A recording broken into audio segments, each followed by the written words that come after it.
Starting with our top story this hour, in a major victory for women's rights, the Argentine Senate has legalized abortion up to the 14th week of pregnancy. This came after a marathon session of debating. The bill was passed by razor-thin margin and 38 senators were in favor and 29 voted against it. The bill had been backed by Argentine President Alberto Fernandez. Remember, he had made women's rights a central tenet of his government. Fernandez has dedicated political capital to improve conditions for women, gay and transgender people. The Catholic Church, which remains highly influential in Latin America, had opposed the move. And hours before the historic vote, massive protests and rallies were also held across Argentina. Demonstrators, both for and against the bill, staged demonstrations outside Senate buildings in Buenos Aires. Until now, abortions were only permitted in cases of rape or when mother's health was at risk. Abortion is highly controversial in the Latin American continent because of widespread Catholic influence. Abortions in the region have had a history of being unsafe and illegal. Cuba, Uruguay, Mexico City and now Argentina are the only 4 regions that allow abortion. On the other hand, El Salvador, Dominican Republic, Nicaragua, Honduras have deemed abortion as illegal. In El Salvador, a woman can be jailed for up to 40 years for aborting, while in Mexico, she could be jailed for up to 50 years.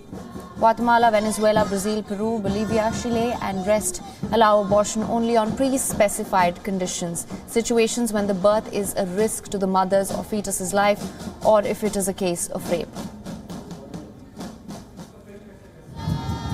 Earlier, the lack of legal abortion had led millions of teenagers to carry unwanted pregnancies to term in Argentina. In Argentina alone, more than 7,000 girls aged 10 to 14 delivered babies in 2016 to 2018, and they are frequently the result of rape. 65 women also died between the same time due to complications from abortions. This is as per a report by Argentina's Access to Safe Abortion Network. 2 years ago, a previous attempt to legalize abortion was rejected by the Senate after a marathon 15-hour debate, despite opinion polls which showed strong public support for this move.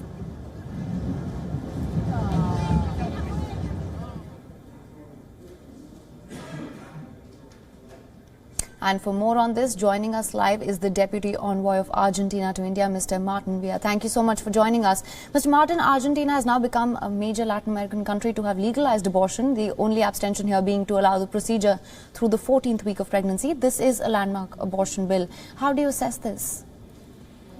Good afternoon and thank you for the invitation. Indeed, a very historic day for my country. After the failed pass on 2018 of the project, now finally Argentina has its law on abortion. It has to be commend the push of the President Alberto Fernandez, who during his swearing ceremony and during the campaign, he promised that project will be law. And second, to all the collective of women who, during the couple of decades, have been struggling and pushing for this law to be approved. A very historic day indeed. As you know, abortion has been opposed by powerful forces such as the Roman Catholic Church and the evangelical Protestant churches as well. Now that this bill has been approved, what can we expect on that front? You know, Argentina is a very it's a multicultural country. It's true that the Catholic faith is professed by the majority of our citizens.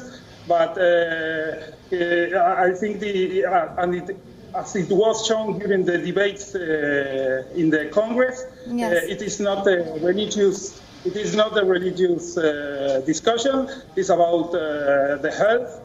So the debates were very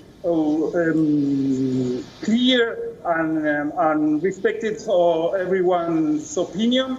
Religion has nothing to do with this issue, which is again a public health concern and something that Argentina has to solve someday. Luckily, today we have the law. All right. Thank you for mentioning that, because I was just going to come to it. There was, of course, intense debate prior to this approval. People were out on the streets as well. How would you explain the shift in stance over the years? Could you repeat? I beg your pardon. So I was just asking, how would you explain the shift in stance over the years? Oh, if you follow the polls, most of the majority of the population, it was favorable to the law. In 2018, for the first time, a project was presented to both houses of the Congress, and it failed for a short margin.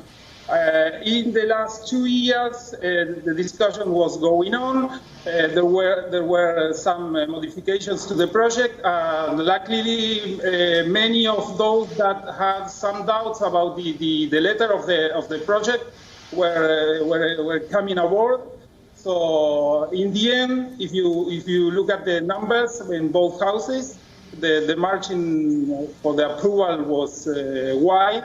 So I think that somehow the Congress was out of sync of the opinion of the majority of the Argentine people, and today it was the Congress was online with that social opinion. All right, and just for more clarity on this, there was strong opposition by many powerful groups. Do you think this can further face challenges now? No, probably as any law, those that are against probably will try to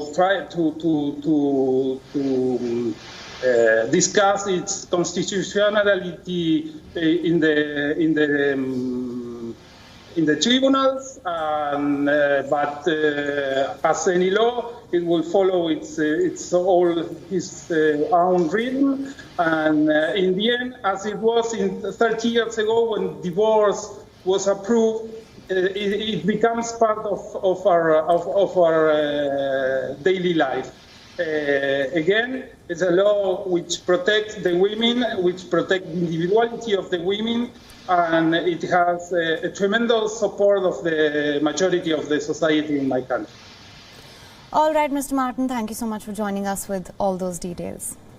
WION is now available in your country. Download the app now. Get all the news on the move.